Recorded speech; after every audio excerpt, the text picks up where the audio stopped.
Welcome to the Black Belt Business Podcast. My name is Matthew Brenner, and a lot of you are going to know my guest today. I am with Mike Metzger.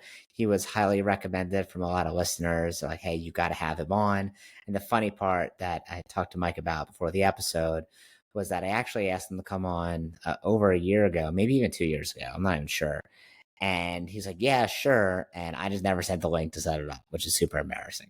So I went back and looked at it. I was like, oh my God, I dropped the ball here. So Mike, thank you so much for coming on here today. I'm really excited to have you.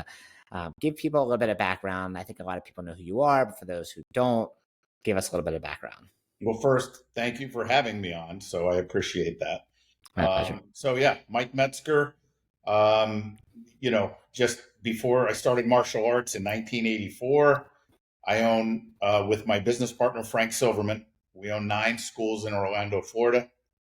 We have 151 licensed locations around the nation and Canada.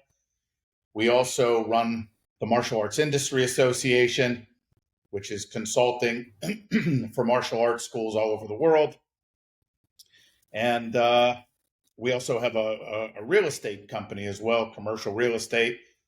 And happy to be here. And I appreciate, again, you having me on. So I want to hear a little bit about the real estate investing.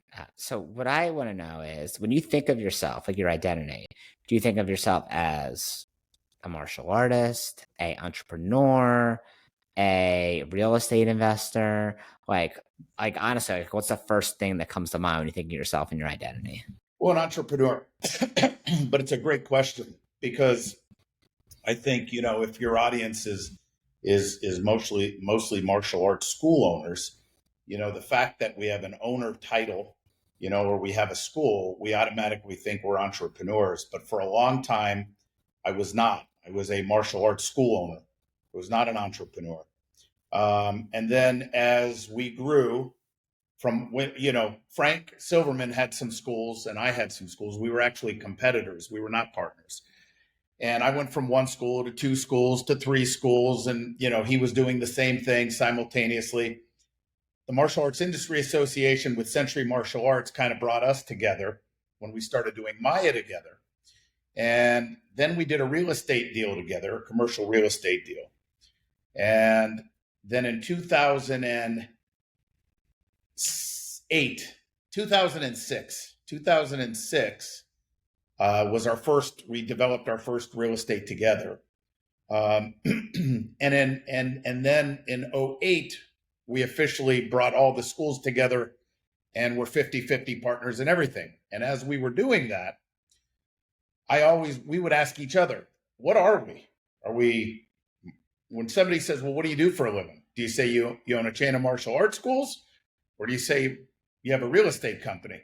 And for a while, we really didn't know our identity truly. I think I'm a martial artist first and foremost. But as we grew and as the real estate grew, about 7 years ago, 8 years ago, it's hard to tell with COVID, right? But 7 years ago, maybe, the real estate started getting so big and the martial arts and the licensing started getting so big.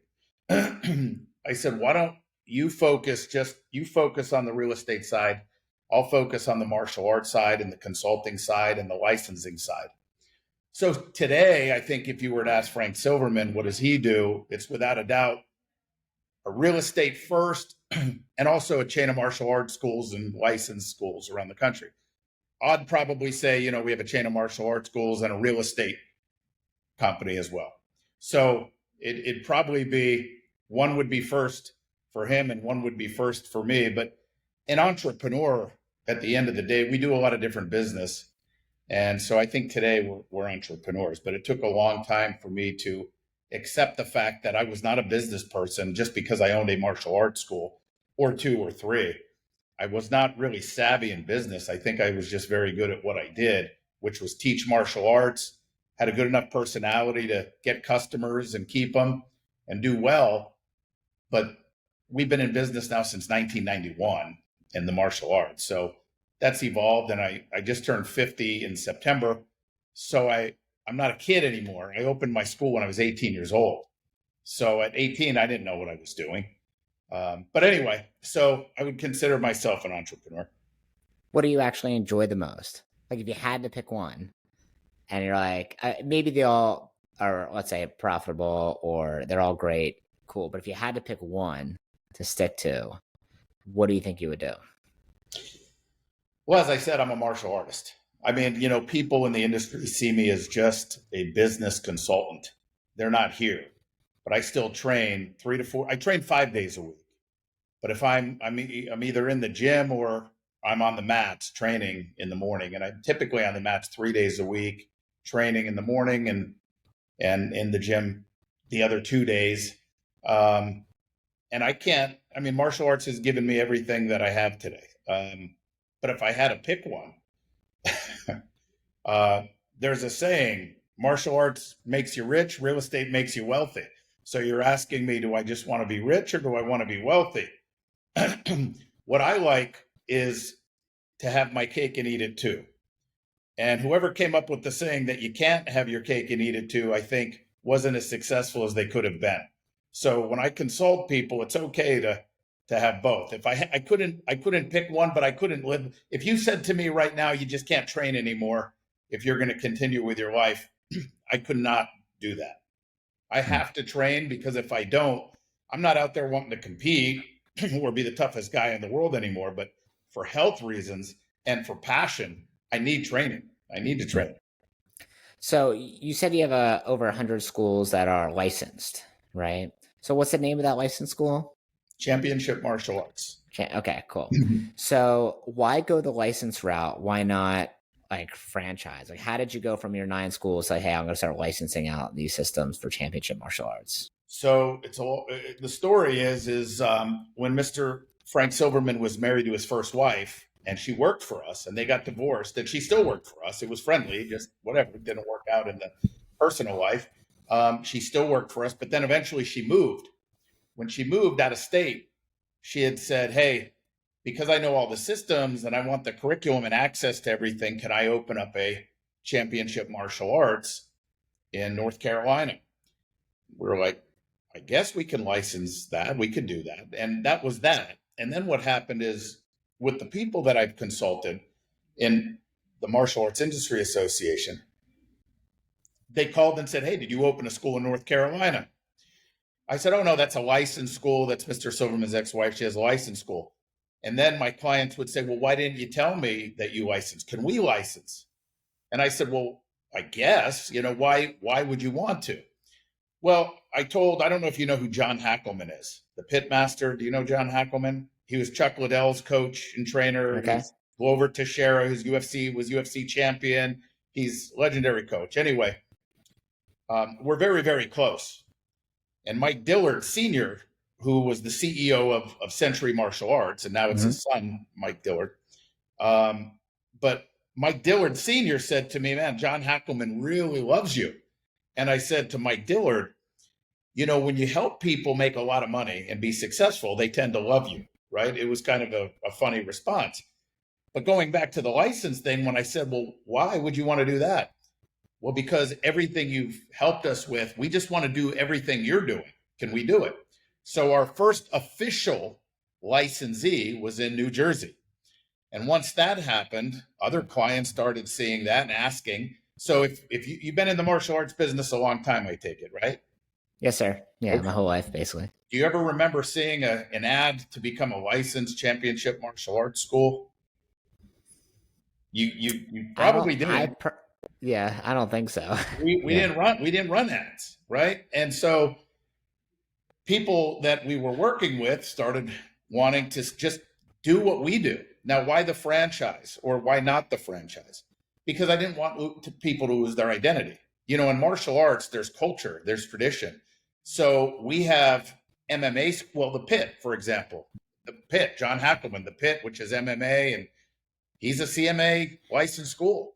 We have MMA schools, we have Kung Fu schools, we have karate schools, it doesn't matter, right? Because as a license, people can just come and come. I always say it's like coming to the buffet table. You choose what you want that's going to help you. You want all the employee handbooks. You want turnkey systems. You want trainings to onboard people, how to hire them, how to train them, how to onboard staff, program directors, whatever you want. Or if you want the whole buffet, you have that choice. If it's a franchise, in our business, in our industry, and some people would disagree because I know people that have done it, but basically, whatever your culture or tradition is and your style, it's okay, this is the color you have to use. This is what you got to do. This is what you got to follow. There's nothing wrong with that. But just for me personally is why I went with the licensing room. Believe me, we have 151 locations. So a lot of times it's been brought up many times. Do you want to flip a switch to a franchise? Now, in franchising, I think it's more lucrative. It's more profitable. It's more sellable.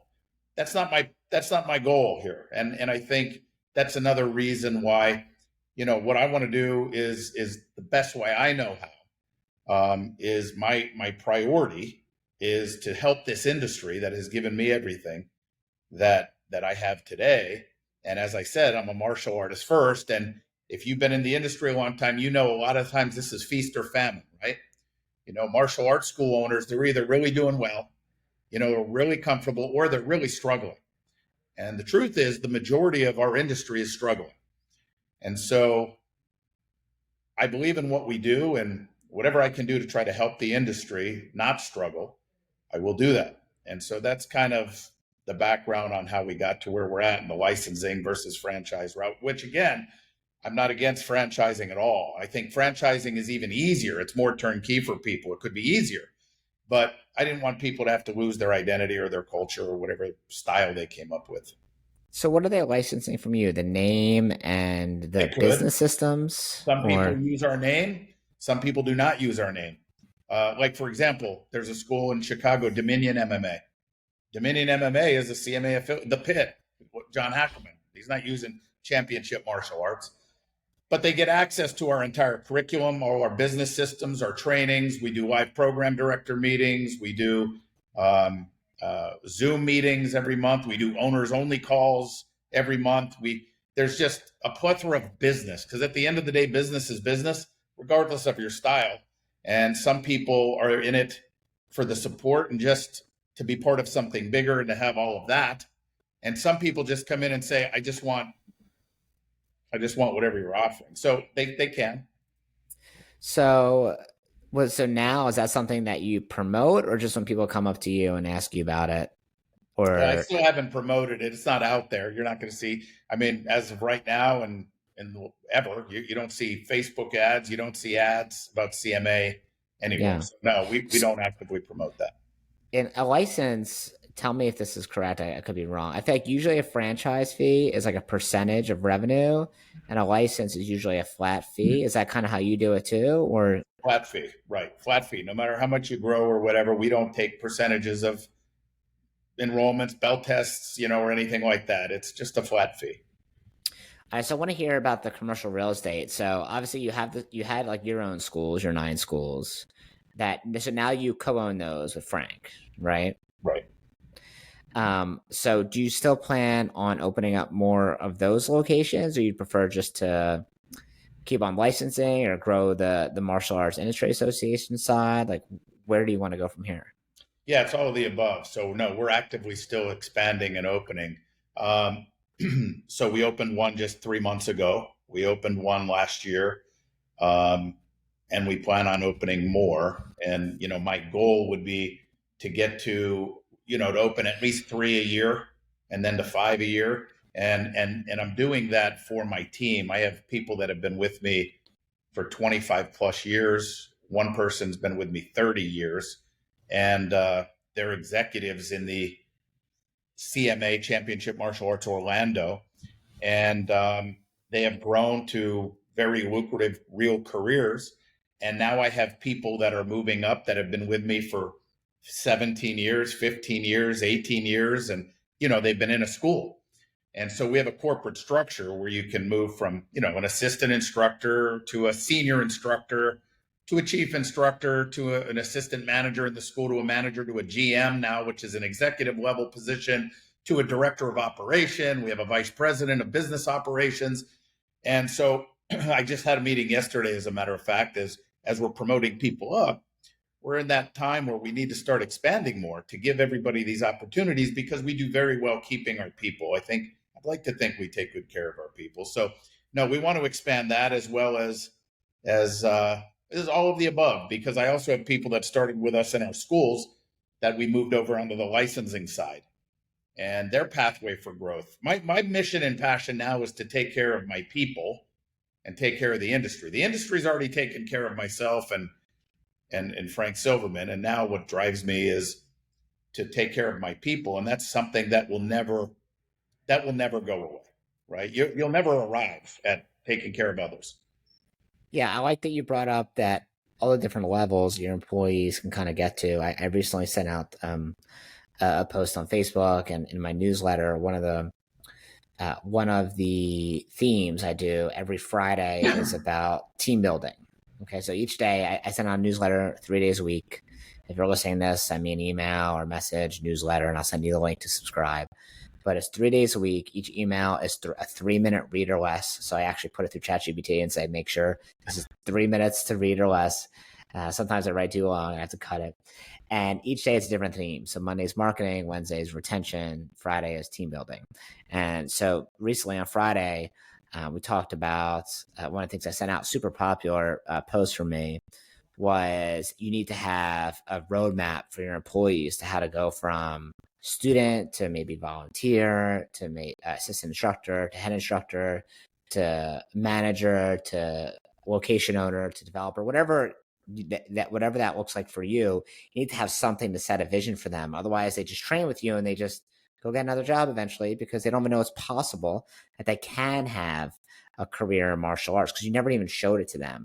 And I use an example like Chipotle. Like I went, and the way I figured this out is I just went to go buy a burrito at lunchtime, and they had a flyer in front of the cashier register of like a careers within Chipotle, and they had the roadmap right there, literally for like any customer could have seen it. Like they weren't hiding it, right? And I was like, why don't we have this, right? So that's what this is a while ago. But that's why I posted about it. I even posted their roadmap because it's publicly available. Their career vision roadmap for people, and like everyone needs to have the same thing for their school. Maybe they don't want to have 5 schools, but they should still have a roadmap of like what it looks like to grow within their location. You have a roadmap for belt system. Why not have one for instructors? 100%. And we have one that's called Pathway to Success. And I think it's great that I'm assuming this is what you've taken that and have implemented that with Action Karate, correct? Yeah. Yep. Exactly. Yeah. And that's the thing this industry misses too, right? Is if you're lucky enough and you learn how to grow your business enough to hire staff, there's a difference between hiring someone for a job or a career. There's a difference. And the second thing is it's all temporary. If you have no ladder, it's temporary. And you got to have, if you want to keep people in a career to retirement age or whatever that is, right? You have to have a ladder to move up, because I don't think anybody, I would just say, because I do have one person in our company, maybe a couple people, but the majority of people do not want to be glued to a seat or a mat till 9:30 every single night for the rest of their life and never have a dinner with their family necessarily, right? And so that's typically temporary. So if you have a good person and they're like, sir, I have my second child and I just can't do this till 9:30, what do we do then, right? And that is the reason why we should want to scale. And I think there's a lot of people in the martial arts that say, no, you lose quality. And no, I'm fine with this. I don't want the headaches of multiple schools. Well, then that's okay too. There's nothing wrong with that. But you'll just be on a wheel that you're going to just recycle every so often. It's just going to recycle. You're just going to have to keep building up a team eventually. So I think it's great that you have a success path of sorts. And I think everybody should have that. And there you go, as far as asking that first question. Are you an entrepreneur or you're a martial arts school owner? I think most of us are martial arts school owners. If you're a true entrepreneur, you're taking the risks and you want to scale your company. I mean, if you're in a business, don't you want to grow that business, right?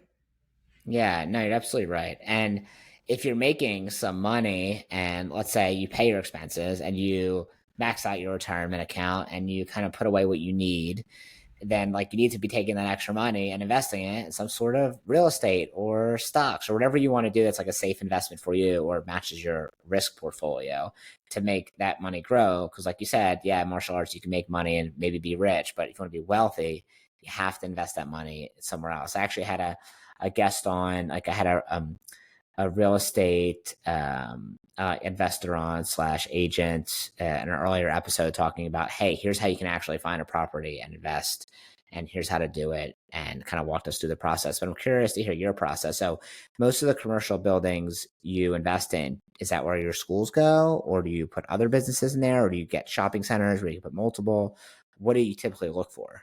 So the first building I ever developed was in '06, and I did put my school in there. It was a 12,000 square foot strip mall, and I put my school in 3,500 or 3,000. I think it's 3,000 square feet at the time, and the rest we leased up.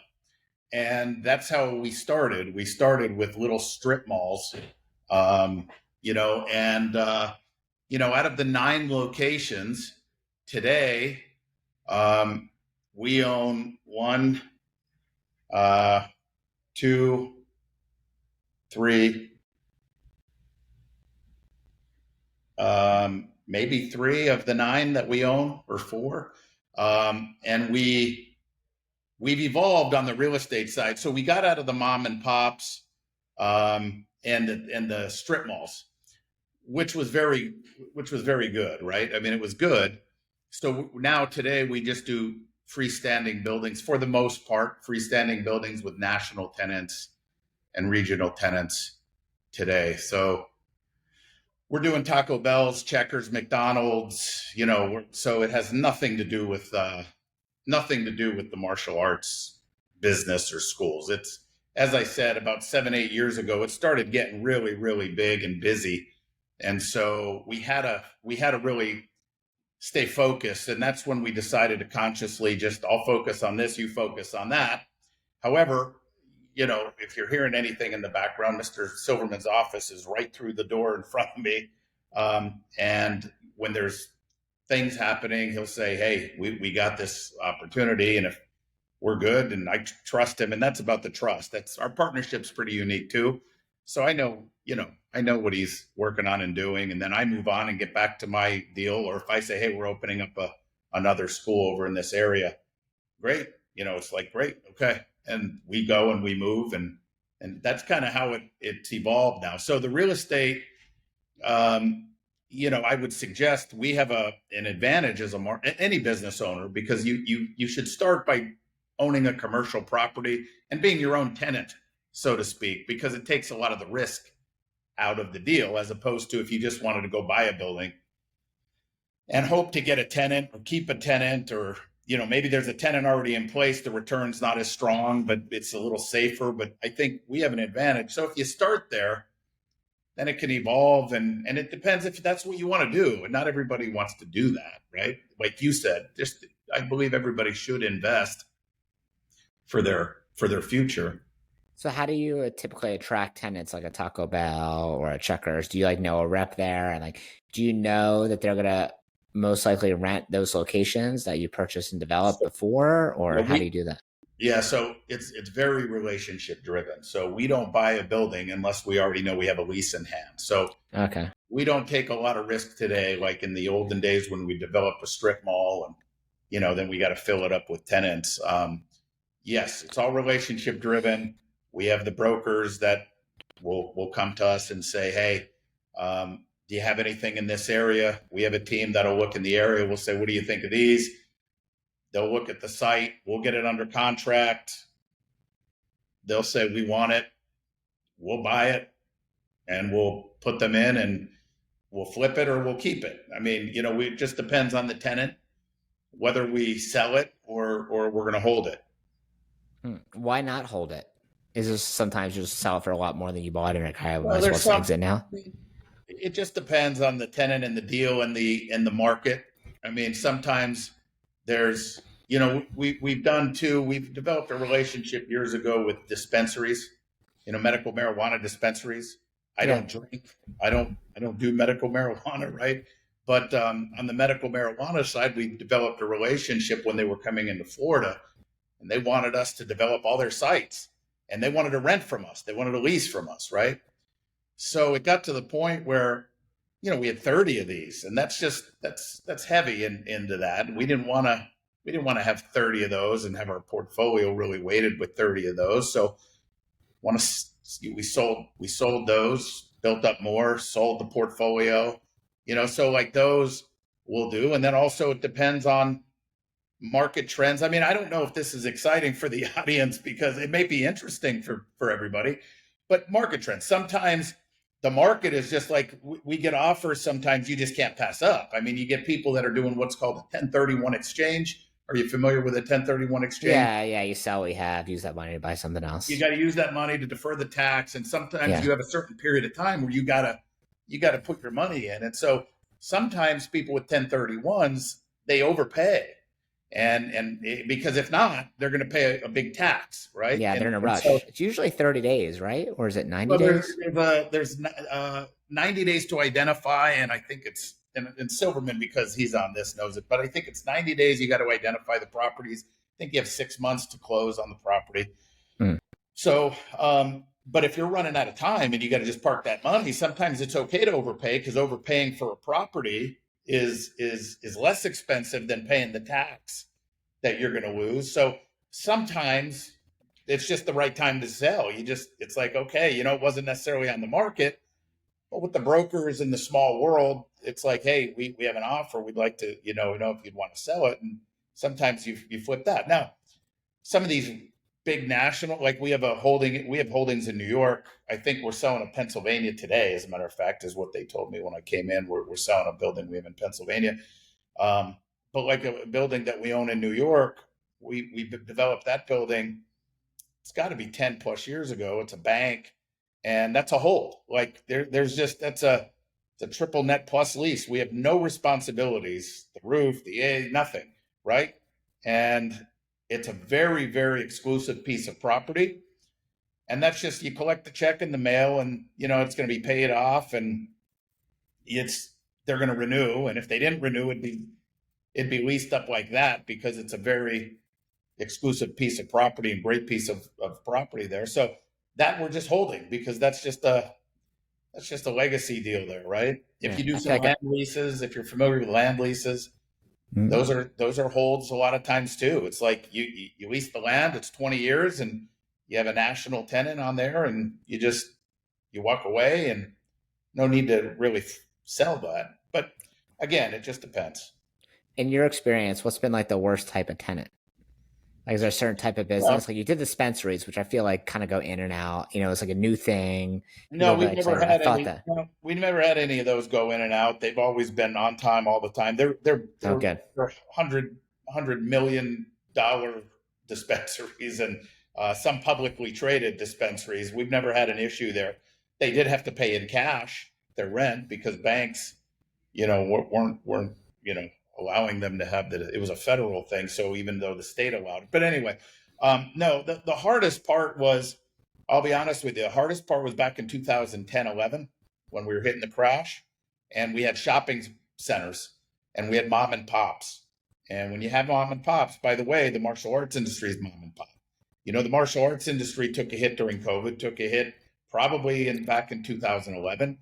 But when the real estate market crashed back then, it affected everybody. So we'd have people coming in saying, this is all I can pay right now, with the mom and pops. But I will tell you, we never lost a tenant. We worked with every tenant we had. We never missed a payment. We never missed a tax bill. And we got through it. But that was very difficult. And the hardest tenants to work with are mom and pops. Because when you're working with mom and pops, and it's somebody with their dream of owning a business, a lot of times, again, they're not entrepreneurs. They're just passionate about the business they're in, and business is hard. It's just hard. I'm not going to be a consultant that comes on and says, this is the magic formula, it's going to be easy. If anybody on here wanted to get involved with MAIA and learn how to grow your school, I promise you we can grow your school more than you even imagine. But I will tell you, it's very overwhelming and tough in the beginning. But once you get these systems in place, it's systematic and it becomes easy. But I tell people it's going to be overwhelming, and it's tough. I mean, it's martial arts is tough. If you want to be great, it's tough. I mean, you got to train, right? Business is the same thing. So mom and pops, but when you're dealing with nationals, that's really great and easy, right? Yeah, Especially when Taco Bell is going to pay rent, right? Or we've done Starbucks. I mean, it's like, you know, there's not a lot of, there's not a lot of risk there. I mean, and it's very fun. It's very enjoyable. That's enjoyable.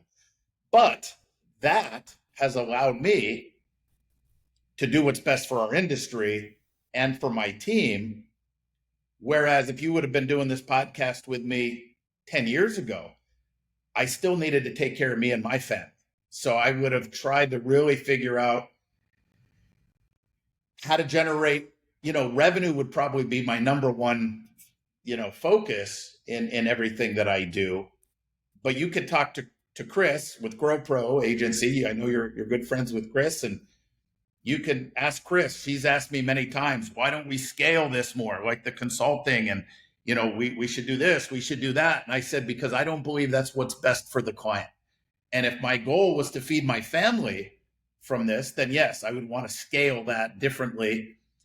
But that's not my goal. My goal is to give to this industry because, again, I'm a martial artist and I believe in what we do and I believe it's good for the community. So there's a different perspective today than there was maybe 10 years ago.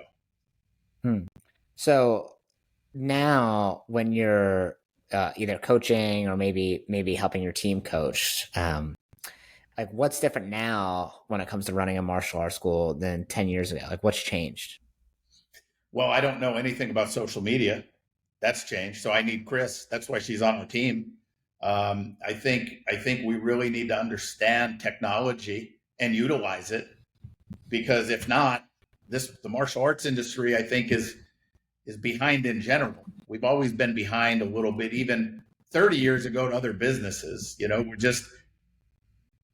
We're just, again, I think it's because we're not business owners or business minded. We're martial arts minded and instructors. But I think that has changed. I think that there is a big group that is professionalizing. Martial arts is slowly starting to professionalize. And the other thing is today, I think there's more successful schools than there was 30 years ago. I mean, 30 years ago, it was like an anomaly. It was like, man, you're doing 40,000 a month in your school. Well, we have a lot of clients that are doing over $1 million a year in their schools. And as that continues to happen, I think it'll slowly start to spread. And I think that has changed the way we do business a little bit. However, we're also in an industry where we specialize in self-defense, but we also specialize in self-defense where if you're doing better than me, I'm going to defend myself and say you're a McDojo, or you're watering down the system, or you're nickel and diming people. We're going to defend and make excuses. And that is true sometimes. Sometimes people are about the money and they just find a way to get money, but it's not a universal statement. And I think our industry needs to stop that, stop bashing success, focus on what you do, and understand that you can have your cake and eat it too. You can have the best quality martial artists. You could provide unbelievable careers. You can make great money and take care of your communities and your families. I mean, I have a big cardboard check right here that's for $25,660.50 made out to Orange County Public School Systems. You need money to do that, right? And that's from the martial arts. That's not the real estate side. But my point is I think we need to change our mindset a little bit and understand what is possible. And you do not have to lose the quality of your art to make money in this business. But I also think you need to stay up with technology. I think people like yourself, I mean, I see more podcasts popping out. I think people need to keep an open mind. They should listen to what you have to say. I talked to you a little bit earlier. You have, how many locations do you guys have with Action Karate? We have 34. Okay, 34. I want to know what you're doing. right? I'm going to learn from you as much as you're going to learn from me. I think that's another thing that has gotten me to where I'm at is everybody has something that they can teach me, right? And so you're very, very successful. And I'd like to know how you do things too, right? I think, and Sure. so the information's there for people, but I think there's so much skepticism in our industry that people shy Yeah. away from. Especially with the internet, so many people chirping, it's hard to know like what's real, what's not real. And that's like there's like yes, there's a ton of information online. Like there's more information you could possibly. I mean, people are also putting whether it's coaches or authors or just industry leaders, they're putting more information online that's more accessible than ever. Right? It used to be you Correct. had to read like a book a week or I don't know, a book a month. Now you can never read and still be super smart because there's a million other resources for information. You're Right? absolutely right. Um, and to be clear, go back before. So my brother started action karate. I joined on much later. So he's really like he definitely mentored me, and I helped him grow it. But it definitely started with him and his partner. And I joined on later. But anyway, I just want to make sure that's clear. I don't want all the credit for that because it's definitely not true. Um, one thing that I always like, if you listen to the show, and you're probably tired of me hearing it on my soapbox, but one of the things I always talk about with school owners is you need to watch game film. Okay. And what I mean by that is too many school owners. If you're a professional martial artist and let's say, you run a martial arts business, any business where you're a professional for the most part, okay, let's say you're a professional basketball player, you're going to watch film of the games to figure out how you can better play. Okay, you're going to see blind spots. You're going to see, oh, you should have passed the ball to the corner, or like you should have drove and dumped it off to the inside center. And as martial artists, we think we teach class, we know what's happening. Oh, I know what's happening. I was there. Yeah, but you don't really know until you watch film. Okay, so I always recommend everyone get cameras with good audio, good video. 10 or 15 years ago, hard to get cameras. Maybe 20 years ago with good audio video. You have to pay someone, cost thousands of dollars. Now it's like you can buy some cameras for $50. You can be up in like 10 minutes and they have good audio and video and you can access it from your phone. And one of the things I like to do with whether it's my clients or whether it's our schools is I like to get on like once a week, some of them once a month, and okay, let's watch film of a class. And we're going to watch a recording of the class with the audio on and we'll dissect the class. What went well? What could we do more of that was really good? And what didn't go well? Oh, like this kid is spinning in circles. No one noticed. You can see it for the last 2 minutes. And you can switch cameras to see the parent with their arms crossed like this and they're upset. And in the moment, you didn't see it. You can't see everything. That's why an athlete watches film, even though they're on the field or on the court, right? So I'm really been pressing people like, you need to do game film reviews, even if it's just once a week or once a month, like watch yourself because you're going to find things that you did wrong, right? Even if I do like a sales call with a client, I'm going to watch the film afterwards. Not every call, but a lot of them, because I'm going to find out things I did wrong. If you're doing an enrollment conference with a student, watch the film. And by the way, it's hard to watch yourself. It's kind of like cringy to watch yourself talk and it takes a lot of, especially if you have someone else. I like to have someone else on there with me to watch it. That way I get someone else's feedback and not my own. And it can be hard to do to kind of put yourself under the spotlight, but I guarantee your martial arts school will be more successful. And if you're like, hey, I'm curious what this looks like, if you just send me a message on Instagram at blackbeltbrenner1 and say game film or something like that, like, hey, can you send me an example? I'll send you a YouTube link to thousands of game film, probably not thousands, maybe hundreds of game films reviews that I've done. So you can see what that looks like. But I think people need to do more of that. Like if you want to go professional, like you talked about, what's more professional than actually watching what you do and critiquing it? Think about how much better our classes would be, our enrollments would be, but everything would be. I'm sure if you give a big speech, like you'd want to watch it and see like, what could I have done better for the next one? Right. So that's my soapbox. Why don't they do it? I think some of them don't. I never even heard of the idea. I think that's the first thing. Like, oh, that's a great idea. Second thing is like, oh, I don't want to set up the cameras. And I'm like, well, I understand why you wouldn't in the past, but cameras are cheap now. And they're very accessible, easy to set up. They're not difficult. But the ones that do, like if they become a client of mine, I require it. I'm like, you need, first of all, even if you never watch film, you need to have cameras to protect your business. So like it's like an insurance policy. It's like a no brainer. It costs a couple $100. And the second thing is like, if you're a client, if you sign on to me, I say, you got to get cameras and I want to watch film of the class, of of a graduation ceremony, of a school program you do, of whatever, because otherwise I'm just guessing ways to help you. But if I see it, then we can dissect it together. And then also you can keep those recordings and use them for training your staff members that come in the future so they can see how to correct those mistakes. And all of a sudden you have like a library of critiques that you can use to help other people. It doesn't take any extra work, right? So I really think everyone needs to do it. It's a no-brainer, especially how accessible it is now. Well, people don't do it because it takes discipline to do it, to sit there. That's true. Number two, people don't like critique. A lot of people don't like the truth. Yeah. And number three, good is the enemy of great. And if you're a school owner and you're doing good and you're paying your bills and you have a great life, and you don't want to do more when you're good, because sometimes people don't understand great is better. And I'm comfortable and I'm happy. I'm comfortable. I don't want to do more work. I'm really good. And so that is where a lot of people get stuck too. And it's just because, so here's an example I'll use for everybody listening. If I said to you, if you were working for me and I said to you, hey, if you hit your goal this month, I'm going to buy you a new car. Are you more motivated? Of course you're more motivated. But if I said to you, if you don't hit your goal this month, I'm going to take your car, you're probably going to be even more motivated. You don't want to lose what you have, right? If you miss your goal, your life does not change. If I'm going to give you a car, if you hit your goal, your life doesn't change. Your life really, the impact on how your life will change without that car because you've had it. Well, when somebody gets a taste of great, they will not want to lose it.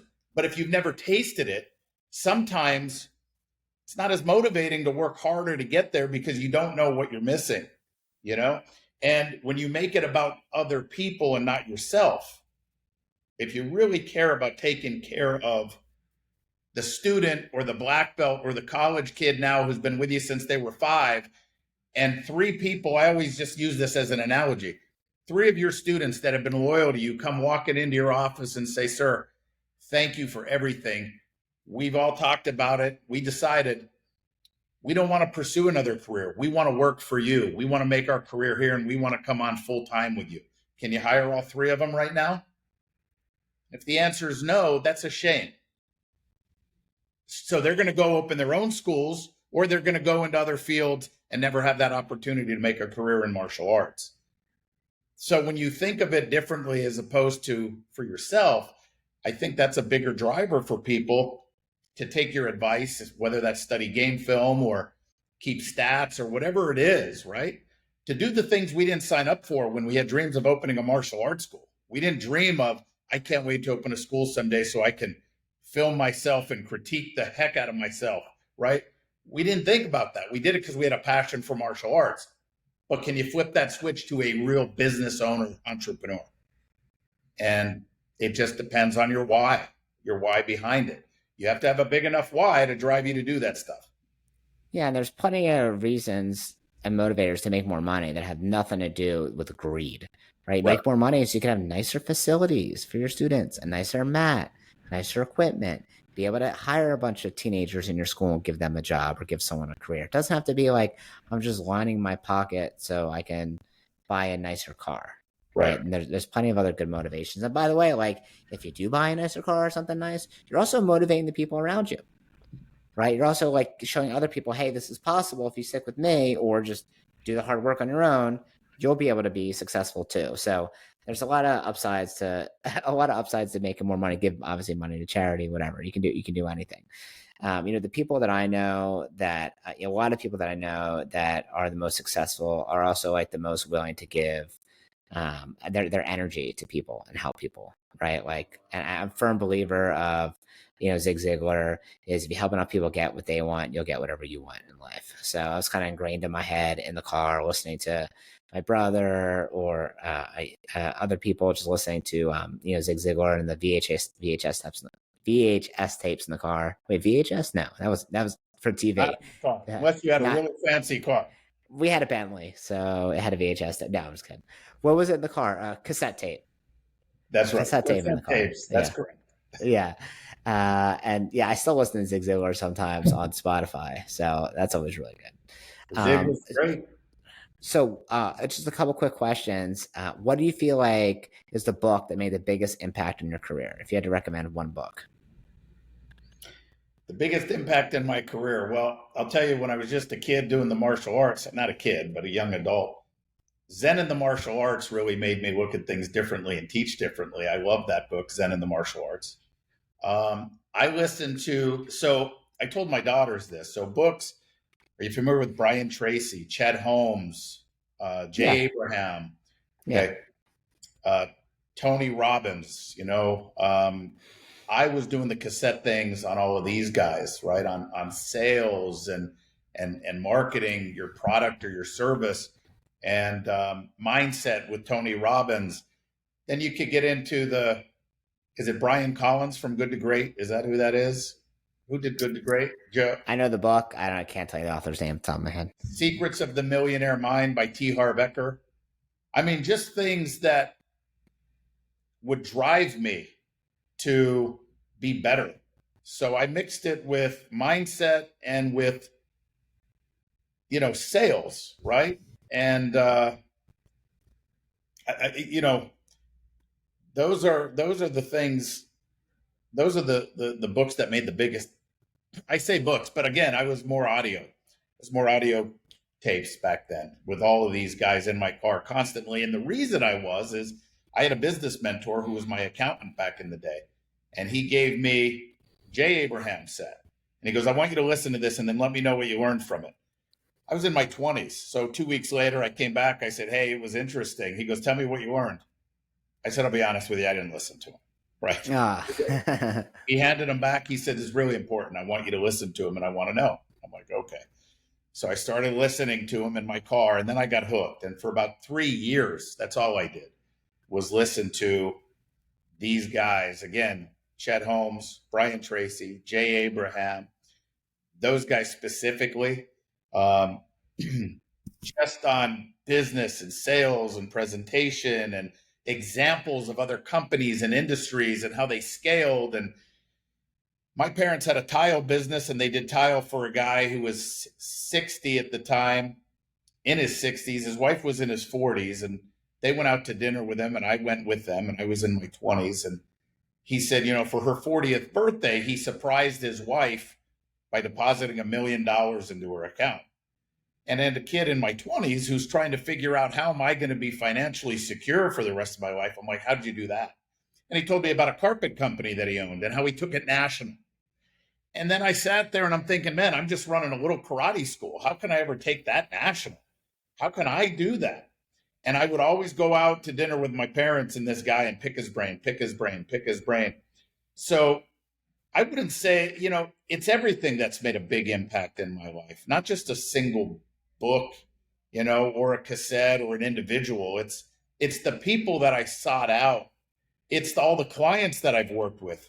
So if you want to know how I've gotten to where I am with my martial arts business, just the martial arts schools, it's from all the clients that I've consulted for 20 years doing the one-on-one consulting, which I believe you do one-on-one consulting as well. When you do one-on-one consulting, you don't just get to spew your rhetoric. It's a conversation.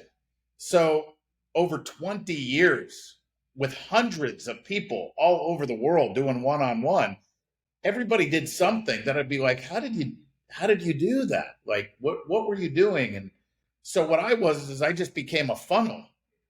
And I would take all these different ideas coming at me, systemize it, try it in my schools, and then teach it.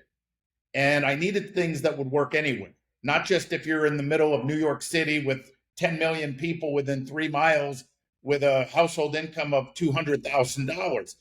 There's certain things that just work there that won't work in Kansas, right? So I needed to make sure that these were universal systems that worked everywhere. And that made the biggest impact on me. It almost killed me. I had a lot of clients. And when you do that for 20 years, that was a lot. That took a lot because I was also trying to run my schools at the time. I was doing the real estate with Silverman, doing all those meetings. I remember stepping out of real estate meetings because I had to get on a client call and they would say, so Mr. Metzger, tell me again, explain to me, how do you get new students from doing a pizza party And I just walked out of a real estate meeting to do this, right? And it was very, very, very hard. But thank goodness I did it, because it allowed me to learn this business like I know it and be able to share it now with the industry. Well, thank you so much for coming on here. If someone wants to reach out to you, how do they find you? They can contact MAIA, the Martial Arts Industry Association. They can find me on Facebook. They can message me on there, Mike Metzger. They can email me at mmetzger74@gmail.com, mmetzger74@gmail. And I can get, they can call me. I mean, I put my phone number out there. Anyone that wants help. The other thing is everyone thinks they're just going to get sold. If I think I can help you, I'm going to tell you.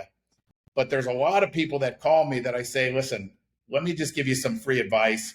Get yourself to X amount of students first, then call me. Let me give you some other advice. Get yourself to X amount of students. So the people can find me. Yeah, awesome. And yeah, I get a lot of those calls too. And sometimes there'll be 20 students in a basement, and I'm like, okay, that's great. I'm not going to be your guy yet. So I'm going to start, for people who are listening, should be out by the end of this month, a group for people who are under 100 students.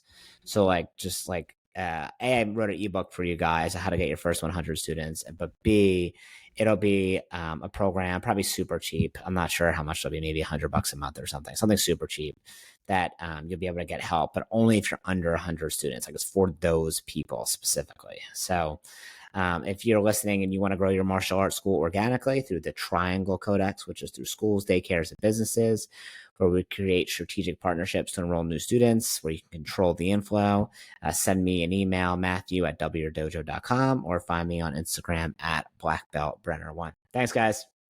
Thank you.